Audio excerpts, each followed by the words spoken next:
The Productivity Commission this week criticised desalination plants as an unnecessarily expensive way of getting water.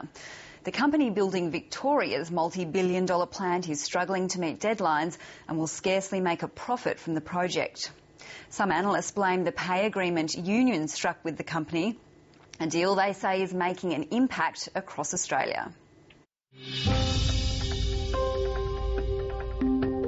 At this stage, we believe that we should continue with the project and continue with the contract. Look, we're happy with the pay and I think they deserve every bit of it. This is how a society consciously turns around and decides to make itself that less wealthy. This week, construction giant Leighton Holdings apologised to its shareholders over a dramatic reversal in the company's fortunes. The Wonthaggi desalination plant is among 3 projects that have taken the company from expected profit to loss. The risks on these projects are high. I have implemented a review of these projects and we're changing the way we tender these projects, effective immediately. The desalination plant won't meet its December deadline to produce water for Melbourne at the Wonthaggi plant. And Leighton's expected profit on that project has been diluted from $288 million down to just $6 million. It's been affected by the weather. They've lost about 30-odd% of their time due to wet and windy conditions down there. They're still forecasting a small profit, but even if they only make the profit, they'll have 35 years to recover most of that, and my heart is not going to bleed for them. The desalination plant was the former Labor government's brainchild. Because the Victorian government felt some urgency in terms of getting the plant online, they were requesting a very tight construction schedule.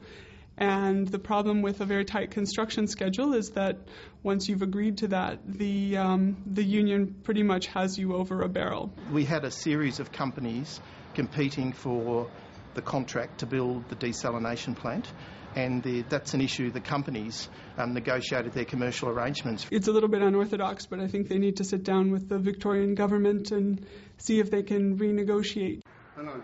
Union boss Caesar Mellum inspected the plant this week. Overall, we are on target. I am sick and tired of politicians basically criticising the construction workers on that particular project. Our members are putting in a fair day's work. Despite criticising the size and cost of the plant, the coalition says it can't stop it, even in the face of delays.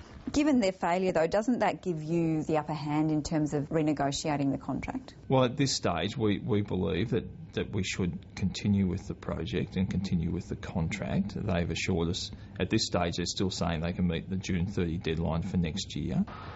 An agreement struck between the AWU, the CFMEU and Leighton Holdings 3 years ago delivered some of the best pay and conditions in the country to workers on the plant.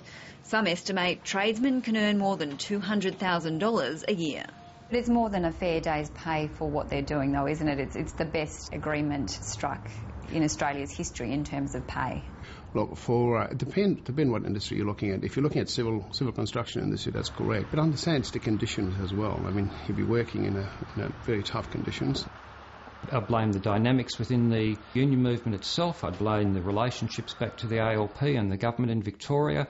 I blame the company for being stupid enough to sign up to an agreement like that in the first place.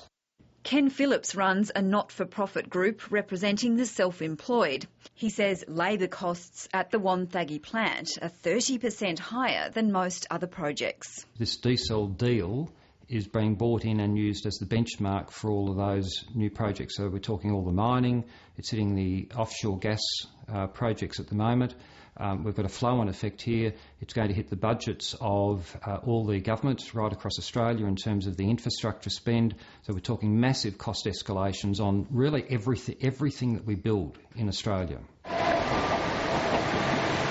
This week, Melbourne's drains and waterways overflowed thanks to record rainfall. The Coalition's big election promise was to use more of storm and recycled water, much cheaper options than the desalinated alternative. But the new Water Minister admits that's many years away due to the very existence of the Wonthaggi plant.